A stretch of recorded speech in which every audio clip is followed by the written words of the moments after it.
So let me at the outset explain my attire today.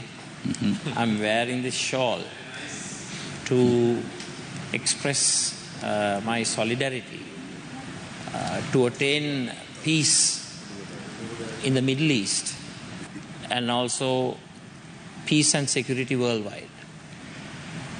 I want to follow on from Honorable Harsha De Silva. I would like to say the fact that theories are important. Lectures are important. That's how we obtain higher education. But I think lectures, theories, ideologies should be transformed and translated into action. Now, that is what is most important. Honourable Speaker, I think foreign policy or external policy or whatever you may call forms one of the basic fulcrums of governance. A strong, innovative, vibrant, thought-provoking, results-oriented foreign policy is of great benefit to our own nation state. Now, one of the most important international legal dictums, I will say it in Latin first, Pacta sunt servanda. I'm sure Honorable Sabri is very much aware of it. The meaning of it is, thou shalt abide by one's agreements. Now here, Mr. Speaker, unfortunately, our track record in terms of abiding by agreements is quite dismal. We remember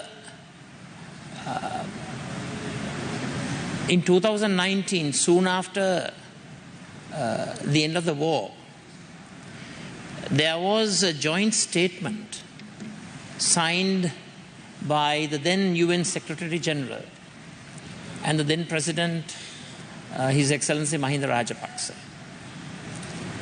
The substance of that joint statement was not implemented.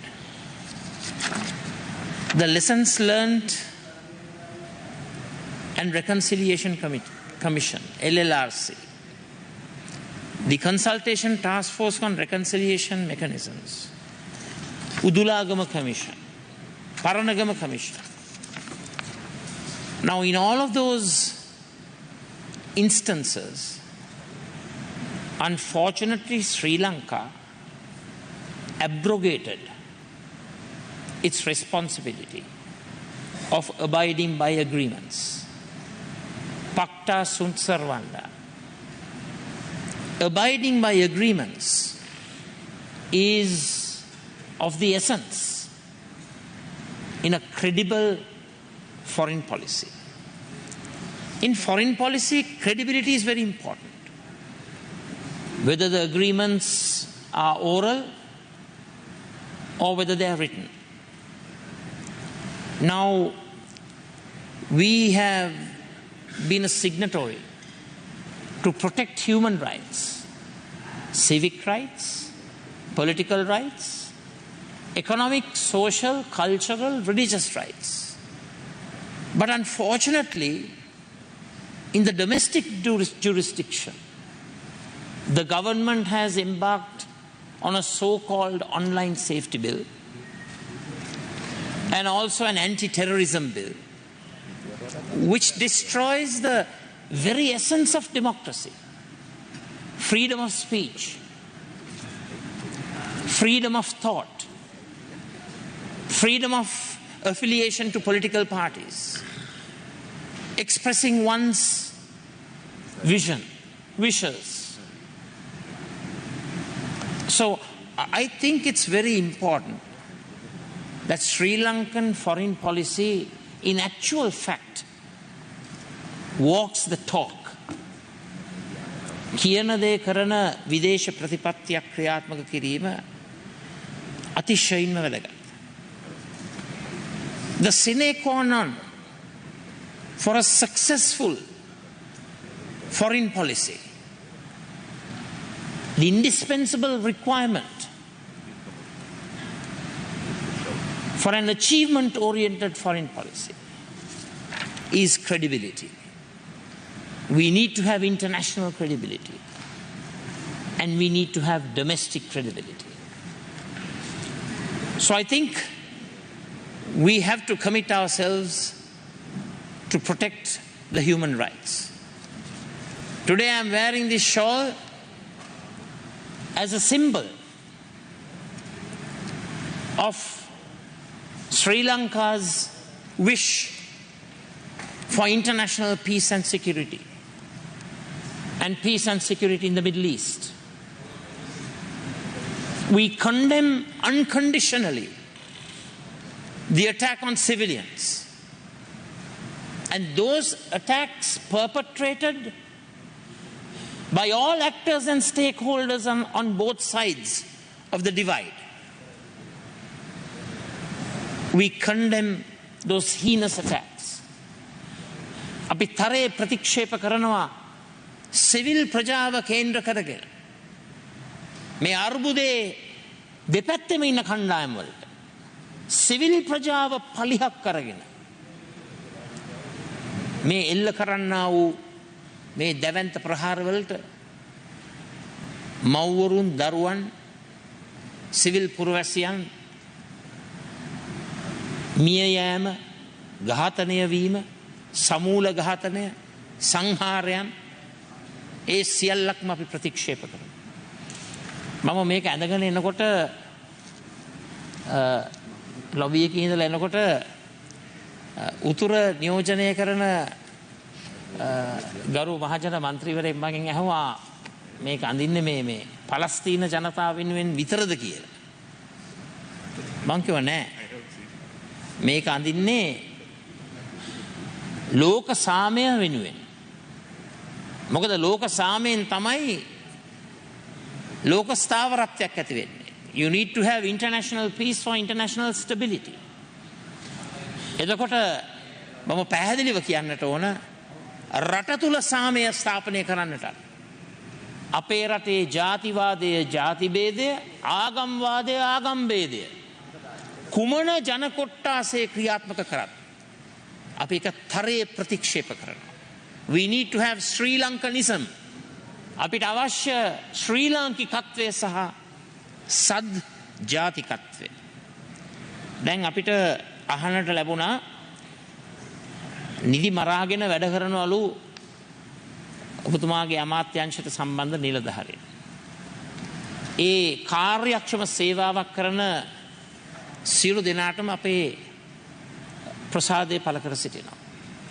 මම යෝජනා කරනවා නිදි මරාගෙන නරකද අපේ රටට අහිමි වුණු සම්පත් ටික ඔය පිටරටවල් වල තැන්පත් කරලා තිබෙන සම්පත් ටික හොයාගත්තොත් නරකද නිදි මරාගෙන මේ රටේ මූල්‍ය සම්පත දේපල හොරා කාපු පුද්ගලයන් ඒ අයගේ සම්පත් ටික හොයාගෙන නැවතත් වරක් අපේ රටට ගෙනෙන repatriation of lost assets රටට අහිමි වුණු සම්පත් අපේ රටට නැවත ගෙනෙන වැඩපිළිවෙලක් stolen assets recovery වැඩසටහනකට යෑම යෝග්‍ය නැද්ද කියලා මම ගරු සබ්රි මැතිතුමාගෙන් අහන්නට කැමතියි. ඒ වගේම ඔබතුමා දන්නවා මං කියන්නේ මේක ඔබතුමාගේ කාලවකවානුවේ සිදු වුණයි කියලා. යම් කාලවකවානුවකදී විදේශ ප්‍රතිපත්තියේ නාමයෙන් ශ්‍රී ලංකාවේ අයිතිවාසිකම් සුරක්ෂා කිරීමේ නාමයෙන් විවිධ ලොබීස්ලට මේ රටේ මහජන සම්පත් මහජන දේපල මහජන සල්ලි ගෙවලා තියෙනවා. One good example is Zuberi. Zuberi කියන පුද්ගලයාට අපේ රටේ මුදල් ගෙව්වේ රට වෙනුවෙන් ලොබී කරන්න. හැබැයි Zuberiගේ වර්තමාන තත්ත්වය කුමක්ද කියන එක ඔබතුමා හොඳින් දන්නවා. ඇමරිකා එක්සත් ජනපදයේ ඒ නීති පද්ධතිය තුල අද Zuberiට අත්පත් වෙලා තිබෙන ඉරණ. එනිසා විශේෂයෙන්ම මේ රටේ ශ්‍රේෂ්ඨ අධිකරණය මේ රටේ ජනතාවගේ මූලික අයිතිවාසිකම් උල්ලංඝනය කිරීමට ලක් කරපු බැසිල් රාජපක්ෂ, මහින්ද රාජපක්ෂ, ගෝඨාභය රාජපක්ෂ, ආටිගල, පී.බී. ජයසුන්දර, නිවාඩ් කබ්‍රාල්, WD ලක්ෂ්මන් ඇතුළු ඒ අනිත් අය මේ රට බංකොලොත් කිරීම තුල, මේ රටේ දූෂණය, වංචාව, හොරකම ක්‍රියාත්මක කිරීම තුල ඒ අහිමි වුණු සම්පත් දේපල නැවතත් වරක් අපේ රටට ලබා ගැනීම සඳහා stolen assets recovery process එකකට ඔබතුමාගේ විදේශ අමාත්‍යාංශයේ යාන්ත්‍රණය මෙහෙවන්නේ කියලා මම ඉල්ලීමක් කරනවා. ඒ වගේම අපි හැමෝම දන්නවා සාර්ථක විදේශ ප්‍රතිපත්ති ක්‍රියාත්මක කරන රටවල් international relations විතරක් නෙවෙයි ක්‍රියාත්මක කරන්නේ. They don't just conduct international relations. Today international relations have become multifaceted. International economic relations, international commercial relations, international trade relations, international business relations, and so on and so forth. දැන් ඔබතුමා බොහොම පැහැදිලිව ප්‍රකාශ කරා විවිධ ජාත්‍යන්තර සභාවල ජයග්‍රහණ රැසක් ලැබුවයි කියලා. අපේ නියෝජිතවරුන් විවිධ ජාත්‍යන්තර සංවිධානවල ඒ ඡන්ද දින්නයි කියලා. ඒ ජයග්‍රහණය කරපු සියලු දෙනාටම අපේ සුබ පැතුම් අපි එකතු කරනවා. ඒක අපිට ගෞරවයක්. ඒක රටට ගෞරවයක්. හැබැයි ගරු ඇමතිතුමනි මේ ජයග්‍රහණය ලැබීම තුල රටට ලැබෙන ප්‍රතිලාභ tangible වෙන්නට ඕන. We need to have tangible results. It can't be intangible. අස්පර්ශීය වෙලා හරියන්නේ නැහැ. අපිට ස්පර්ශීය ධනාත්මක ප්‍රතිලාභ අපිට ලැබෙන්නට ඕන. So when we embark on free trade agreements, අපි විශ්වාස කරනවා නිදහස් වෙළඳ ගිවිසුම් වලට අපි ප්‍රවේශ වෙන්නට ඕනේ කියලා. ඉවක් බවක් නැතුව FTAs අත්සන් කරන්නට බෑ. ඒවා assess කරන්නට ඕන. cost benefit analysis එකක් කරන්නට ඕන. මට අවංකවම කියන්න ගරු ඇමතිතුමා මම කවුරුත් මේ පහත හෙලනව නෙවෙයි quantitative and qualitative analysis කරලා අවංකවම හොඳ ප්‍රශස්ත free trade agreements ක්‍රියාත්මක කරන්නට අපේම රටේ ඒ දක්ෂතාවයේ කුසලතාවයේ දැනුම තියෙනවා. Actually we don't have. We need to develop. We need to train a lot of our governmental personnel to make sure that they get agreements that are mutually advantageous to us. සාපේක්ෂ වාසි අපිට ලැබෙන්නට ඕන මේ ගිවිසුම් වලින්, මේ එකඟතාවයන් වලින්, මේ අවබෝධතාවයන් තුලින්. ඒ වගේම මම ඔබතුමා අමනාප වෙන්න එපා. මම හර්ෂ ඩිසිල්වා මැතිතුමත් එක්ක එකඟ වෙනවා. දැන් ඔබතුමා මානව අයිතිවාසිකම් ගැන කතා කරා. මානව අයිතිවාසිකම් ආරක්ෂා කිරීම ගැන කතා කරා. හැබැයි කනගාටුවෙන් හෝ කියන්නට ඕන. කොරෝනා කෝවිඩ් සමයේ මේ රටේ ඉස්ලාමීය ප්‍රජාවගේ මුස්ලිම් ප්‍රජාවගේ මානව අයිතිය කඩ කරා. දැන් අපේ පැත්තේ ඉඳලා ඒ පැත්තට ගිය මහජන මන්ත්‍රීවරුත් ඇත්තටම ඒ ස්ථාවරයේ හිටියා. හැබැයි එදා මට ඇවිල්ලා කිව්වා මේ උද්ඝෝෂණයේ සංවිධානය කරාට ඔබ යන්න එපා උද්ඝෝෂණයට, අපිට සිංහල බෞද්ධ ඡන්ද නැති වෙයි කියලා. මම කිව්වා එහෙම ප්‍රතිපත්තියක අපි නැහැ.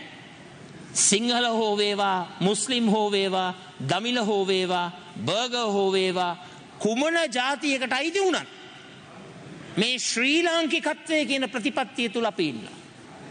ඉතින් ඇත්ත වශයෙන්ම කනගාටුයි කියන්නේ මේ burial and cremation ප්‍රශ්නේදී කනගාටුයි. රාජ්‍ය පාර්ශ්වයේ නියෝජනය කරපු ඒ මුස්ලිම් ඉස්ලාමීය ප්‍රජාව නිවැරදි තැන හිටගත්තේ නැහැ. WHO එක බොහොම පැහැදිලිව කිව්වා මෙන්න මේවයි නිර්ණායක කියලා. එහෙම නිර්ණායක ඉදිරිපත් කරද්දිත් විවිධාකාර වූ වෛද්‍යවරුන්ගේ උපදෙස් මත මේ ඉස්ලාමීය ප්‍රජාව මේ මුස්ලිම් ප්‍රජාව මහා බරපතල ඛේදනීය පීඩනයකට අසහනයකට ලක් කරා. මම ආඩම්බර වෙනවා මේ රටේ ජාතික පක්ෂයක් හැටියට ඒ දුර්දාන්ත ක්‍රියාවලියට විරුද්ධව මහපාරට බැහැලා ජාතියාගම් කුලමල පන්ති පක්ෂ ભેදෙන් තොරව ඉස්ලාමීය ජනතාවගේ ඒ සංස්කෘතිමය ආගමික අයිතිය වෙනුවෙන් මහපාරට බැස්සේ අපි විතරයි කියන එක මම බොහොම ආඩම්බරෙන් ප්‍රකාශ කරනවා. ඒ නිසා ඔබතුමා අමනාප වෙන්න එපා. කවුරු මොන දේ කිව්වත් ඒ වෙලාවේ ඇත්ත වශයෙන්ම ගෝඨාභය රාජපක්ෂ ජනාධිපතිවරයා එදා ගත්තේ අන්තජාතිවාදී තීන්දුවක්. ඒක මං හිතන්නේ අද රටම පිළි අරගෙන තිබෙනවා. හැබැයි රටම පිළිගත්තේ පෝලිං හැදෙන්න පටන් ගත්තා. මිනිසුන්ගේ බඩට කටට වදිනකොට රට බංකොලොත් වෙනකොට අන්න ඔක්කොම කිව්වා මේ කරපු දේ අසාධාරණයි කියලා. මම කියනවා අපිට ආර්ථික හානියක් සිදු වෙනකන් ඉන්න හොඳ නෑ. We have to stick by our moral principles, by our ethics. We have to make sure that the different cultural and religious denominations in our country, that their traditional practices are respected. මේ විවිධ ආගම් වලට විවිධ ජාතීන් වලට අන්‍යෝන්‍ය වුණු ඒ ආගමික සංස්කෘතික ක්‍රියාදාමය අපි ආරක්ෂා කරන්නට ඕන. ඒ අනන්‍ය භාවය, ඒ අන්‍යෝන්‍ය ක්‍රියාපටිපාටියන් වලට අපි මේ රටේ සත්ජාතිකත්වයේ නාමෙන් අපි ඒකට ඉඩක් ලබා දෙන්නට ඕන. Then also I would like to elaborate on one matter that you raised, Honourable Minister. You listed the various international visits undertaken by the President and by members of the government. I personally feel international relations and interactions are very important. You have to engage the international community. But at the end of the day, Honourable Minister, we need to know the results of the balance sheet. අපිට දැනගන්නට ඕන ලැබුණු ප්‍රතිලාභය වාසි අවාසි මොනවද කියලා, cost benefit එක මොකක්ද කියලා. It can't be just qualitative. It has to be quantitative. දැන් එතකොට මම අහන්න කැමති, අද ලෝකේ ප්‍රවණතාවයක් තිබෙනවා ග්‍රීන් ප්‍රතිපත්ති, හරිත ප්‍රතිපත්ති ක්‍රියාත්මක කරනකොට අපිට හම් වෙනවා විවිධ වරප්‍රසාද. Green bonds programs, green aid, green credit. Now these are tangible benefits. We need to have tangible benefits. දැන් සමහරු කියනවා 70ක් එක ගියාලු 80ක් එක ගියාලු. මමත් ඇත්තටම ප්‍රශ්න කරනකොට කිව්වා බහුතරයක් ගියේ ප්‍රයිවට් සෙක්ටර් ෆන්ඩින් වලින් කියලා. ඉතින් මම අහන්නේ ඒ 70 හෝ 80 හෝ 100 හෝ කවුරු හරි ගියානේ. ඒකට පිරිවැයක් දරුවානේ. ඒ පිරිවැයට සාපේක්ෂව රටට ලැබුණු වාසිය මොකද්ද? ඩොලර් 7 වලින්, රුපියල් 7 වලින්. එතකොට අපිට ජස්ටිෆයි කරන්නට පුළුවන් ඕනම වෙලාවක මේ අහවල් ජාත්‍යන්තර එකඟතාවය තුල අපේ රටට, please don't interrupt my speech. You can please Honourable State Minister, I respect you. I'm sure you are a decent person. I'm not going to interrupt you. You can always reply me taking your I'm not blaming anyone. It's not a blame game. I'm just expressing my thoughts. I'm just expressing my thoughts in civil language. Okay, I'm not using vulgar language as some people do because of the lack of literacy. I don't do that. So please listen and you can respond. මම අත්ත වශයෙන්ම විශ්වාස කරනවා මේක විවේචනයක් හැටියට ගණන් ගන්න එපා. මම කිව්වේ මේ ඇතිවෙන අවබෝධතාවයන් වල එකගතාවයන් වල ස්පර්ශීය ප්‍රතිලාභය tangible benefit එක මේ පාර්ලිමේන්තුවට ඒ ගිය මම යෝජනා කරනවා හැකියාවක් තියෙනවා නම් මේ ට්‍රිප් එකට ගියන් පස්සේ right these are the tangible benefits I achieved ඇවිල්ලා පාර්ලිමේන්තුවට ප්‍රකාශයක් කරන එක වැදගත්. ඒක බොහෝ අවස්ථාවල බොහෝ පාර්ලිමේන්තුවල වෙනවා. ඒක යෝජනාවක්. ඒක ධනාත්මකව බාර ගන්න. මම නිකන් බොරුට විවේචනය කරේ නෑනේ. අපි නිකන් තර්කයකට කියමු ඔය 70ක් 80ක් යන්නට X ප්‍රමාණයක් වියදම් උණයි කියලා. එතකොට ඒ X ප්‍රමාණයක් වියදම් වීම හරහා ලැබුණු ප්‍රතිලාභයේ 100x වුණා නම් කාටද විවේචනය කරන්න පුළුවන්? කාටවත් විවේචනය කරන්න බෑ. ඉතින් මම මේ ඉදිරිපත් කරන්නේ බොහොම සාධනීය යෝජනාවක්.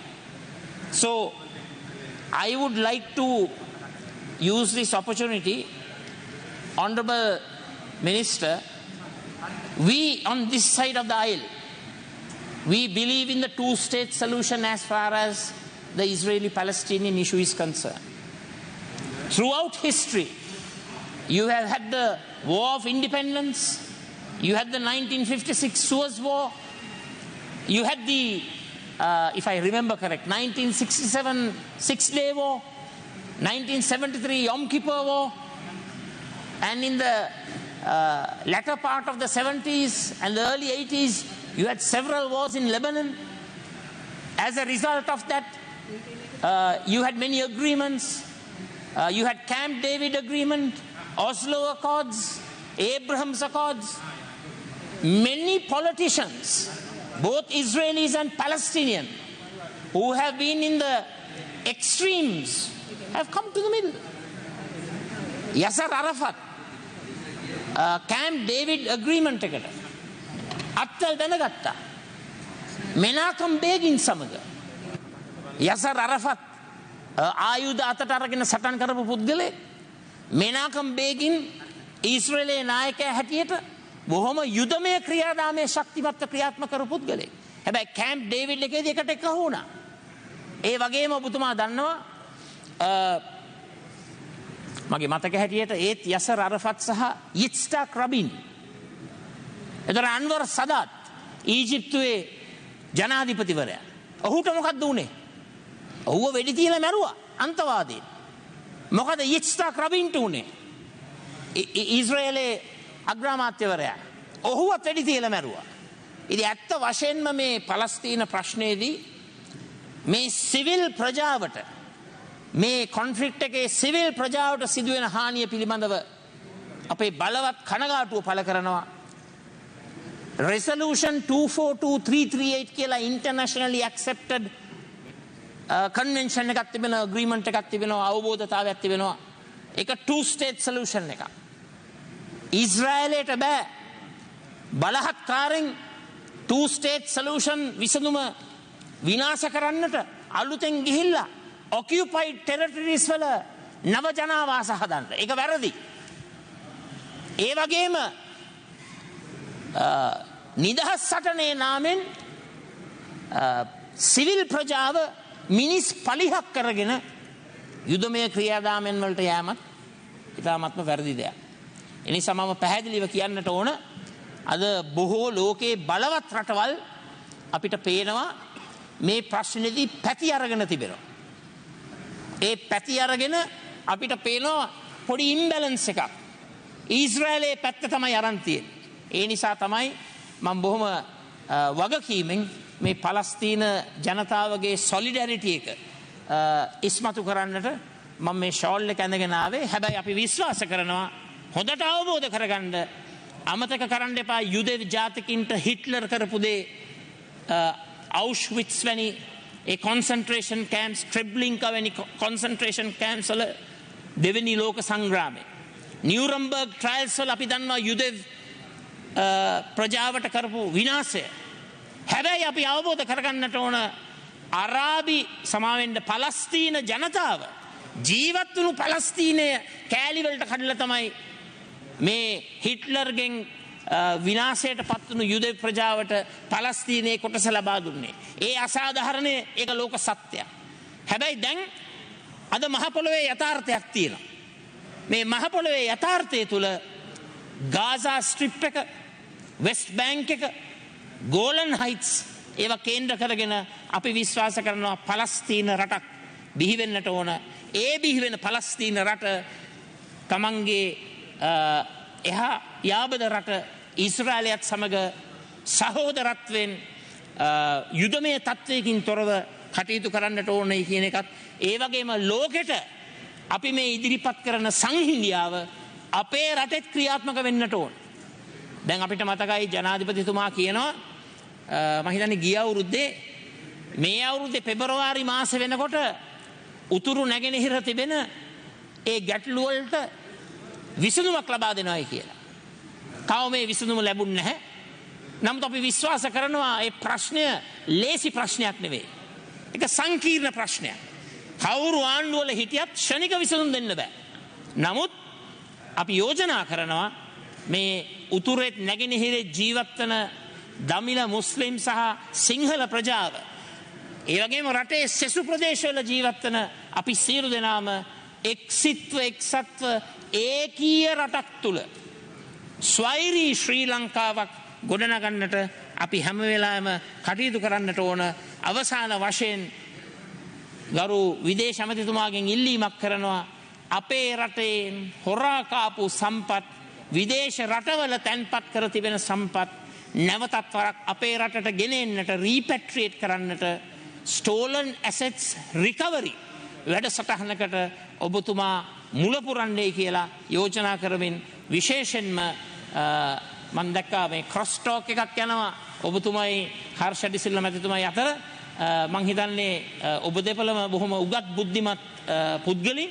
විශේෂයෙන්ම ඒ ක්‍රොස් ටෝක් එක තුල මම කියන්න කැමති හර්ෂ ඩිසිල්ල මැතිතුමත් බොහොම පැහැදිලි තොරතුරු ටිකක් ඉදිරිපත් කරේ. ඉතින් මම හිතන්නේ අපිට පුළුවන් ධනාත්මක චින්තනයක් තුල අපි දෙගොල්ලොන්ටම අත්වල වැඳගෙන අපේ මේ රට වැටී තිබෙන ප්‍රපාතයෙන් ගොඩ ගන්න. හැම විටම ජාත්‍යන්තර ප්‍රජාව අපි හමුවෙනකොට අපි කියලා තියෙන්නේ සීමා මායිම් නොමැතිව අපේ රටට උදව් කරන්න කියලා.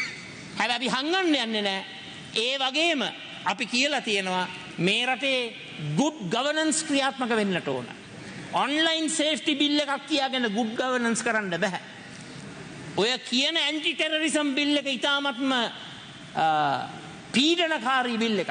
හැබැයි අපි විශ්වාස කරනවා ත්‍රස්තවාදය තුරන් කරන්නට අනපනක් තියෙන්නට ඕන. දැන් ඇමරිකාවේ 9/11 attack එකෙන් පස්සේ homeland security bill එකක්, homeland security department එකක්, anti terrorism නීති රීති විධිවිධාන බොහොම ක්‍රමානුකූලව ක්‍රියාත්මක වුණා. හැබැයි ඇමරිකාවේ නෑ ජනාධිපතිවරයාට සහ විධායකට සහ විධායකයේ කොටස් වලට බලය තමන්ට රිසිසේ අහවලා ත්‍රස්තවාදී නොවන පුද්ගලයා හැටියට අර්ථකථනය කරන්න. අන්න ඒ නිසා රටට ජාතික ආරක්ෂාව අවශ්‍යයි. විධිමත් නීති රීති පද්ධතියක්, මානව හිතවාදී නීති රීති පද්ධතියක්, ඒ වගේම ත්‍රස්තවාදයට ඉඩ නොතබන නීති පද්ධතියකට, මානව අයිතිවාසිකම් සුරක්ෂා කරන නීති පද්ධතියට අපි එකඟයි කියලා ප්‍රකාශ කරමින් මට අවස්ථාව ලබා දුන් ඔබතුමාට මගේ ස්තුතිය පුද කරනවා.